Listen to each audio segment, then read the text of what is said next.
Let's review the key outcomes.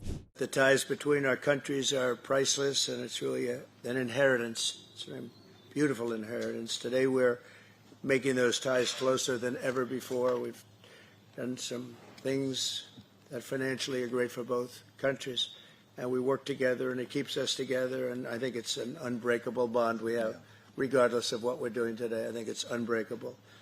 But this is very big, and I want to thank all of the incredibly talented business leaders, the best in the world, biggest in the world, here this afternoon for investing in the Anglo-American alliance, and you personify an important part of the unique national bond and really a world bond. What you've done is incredible. Starting with trade, Prime Minister Starmer pressed for relief from US tariff on British steel and aluminium, which remains at 25%. While no agreement was reached on tariff, President Trump announced £1.5 billion in US investment into the UK economy. We're taking in trillions of dollars from tariffs, and they've been so incredible for our country, so incredible. We're keeping our companies happy. We're keeping them solid and sane, and they're very, very thrilled at what's happened. They can't even believe it. And we've never seen investment like this. Without the tariffs, we would have just a fraction of that. And we're really the only one that can do tariffs. Nobody else is able to do them. Major firms, including Blackstone, with $90 billion, are expected to create 7,600 jobs. Additionally, a tech partnership was finalized, bringing £31 billion from companies like Microsoft and Nvidia to support advancement in artificial intelligence and clean energy. Both leaders hailed the investment as a boost to economic ties. So we're taking the next logical step with a historic agreement on science and technology partnerships, and this will create new government, academic, and private sector cooperation in areas such as AI, which is taking over the world. I'm looking at you guys. You're taking over the world, Jensen. I don't know what you're doing here. I hope you're right. All I can say is we both hope you're right. But it's pretty amazing. The discussion then shifted to Ukraine, where Prime Minister Starmer emphasized his efforts to coordinate European support for a ceasefire that ensures Ukraine's involvement in negotiation. He emphasized the need for sustained pressure on Russia. The one that I thought would be easiest would be because of my relationship with President Putin, but he's let me down. He's really let me down. It was going to be Russia and Ukraine, but we'll see how that turns out. But that turned out to be, I thought it might be among the easiest of the group.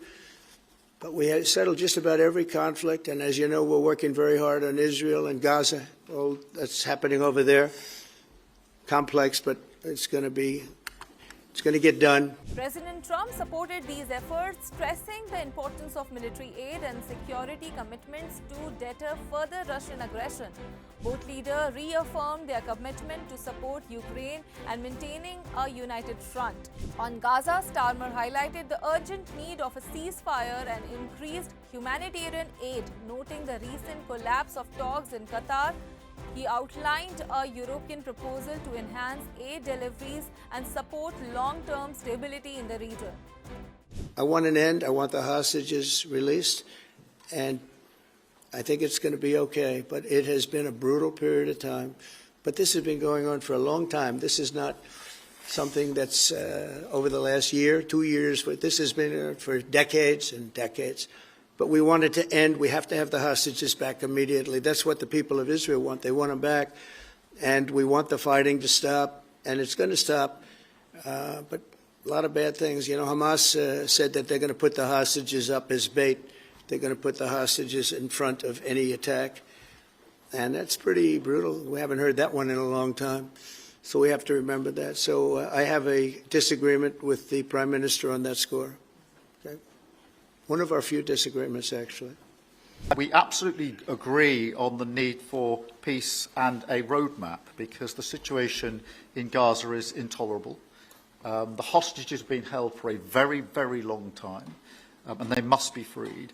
And we need aid to get into Gaza at speed. And so it's within that context of a plan for peace, which we're working hard on, which not only did we discuss this morning, but our two teams have been working together on, that the question of recognition needs to be seen. And so it's part of that overall package which hopefully takes us from the appalling situation we're in now to the outcome of a safe and secure Israel, which we do not have, and a viable Palestinian state. Prime Minister Trump committed $30 million to US-operated humanitarian programs in Gaza and urged Israel to facilitate greater aid access. While differences emerged on approaches to regional governance, both leaders agreed to collaborate with Egypt and Qatar to advance peace efforts. You are among friends, and I think we all agree there's so much to celebrate in the special relationship between our two countries. By standing together in war and in peace, this bond is the very foundation of our security, our freedom and our prosperity. But what is the relationship all about when it comes down to brass tacks? It comes down to leaders, of course, leaders who respect each other, leaders who genuinely like each other. And it comes down to our unique relationship on defence, the closest the world has ever seen. It comes down to the connections between our people, ties of family and friendship. The President himself is a shining example of that. But it also comes down to business. In closing, President Trump and Prime Minister Starmer concluded with a joint press conference describing the talks as productive and a step towards addressing global challenges. They expressed optimism about continued US-UK cooperation. We'll bring you more updates on this. Till then, keep watching Money Control.